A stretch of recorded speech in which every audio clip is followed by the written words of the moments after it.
आप स्वयं विचार करिए, इनके इतने सारे विचार चलाने के बावजूद भी यदि कोई व्यक्ति एक भाषा को लेकर यदि ऐसा चिंताजनक या इतने आक्रोश में आकर के कोई गाड़ी को फोड़ दे, तोड़ दे और हम पर हिंदी भाषा थोपी जा रही है। एक कैब ड्राइवर बोलता है कि हम हिंदी भाषा को क्यों बोले या क्यों सीखे आपके लिए। तो भैया आप स्वयं सोच कर देखिए, मैं यदि किसी क्षेत्र से जाऊंगा और मेरे को कुछ ही दिन के लिए यदि आपके जगह में जाना है, तो मैं तो प्राय पूरा भाषा नहीं सीख पाऊंगा, लेकिन प्रयास करूंगा कि जितना सीख पाऊं। लेकिन मैं यदि आपके क्षेत्र में ज्यादा बहुसंख्यक में या किसी संख्या के साथ आपके क्षेत्र में आ रहा हूँ, तो आपको तो कहीं ना कहीं इतना सा तो सीखना पड़ेगा।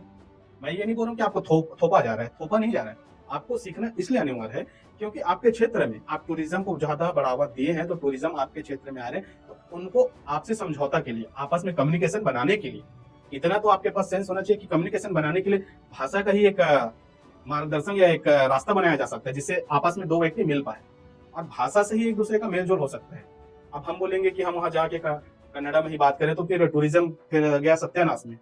और इस चीज का फायदा बड़े बड़े पार्टियां उठाती है और उठा भी रही है, मुझे ऐसा लगता है।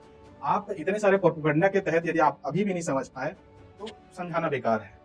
और मैं एक ही विषय आपके सामने में रखूंगा। मेरे जो पर्स है, पर्स में कुछ पैसे रखा हूं, तो पैसे को मैं दिखा दूं।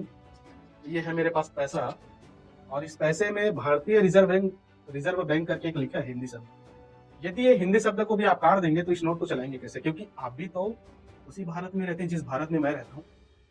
ये कभी चिंता की, यदि हम इस नोट को लेकर के कोई चिंताजनक विषय नहीं रख पा रहे हैं और एक ही नोट को एक ही देश के व्यक्ति चला रहे हैं और एक ही सभ्यता के हैं, कोई अलग विचारधारा के नहीं है, तो ये चिंताजनक विषय नहीं है।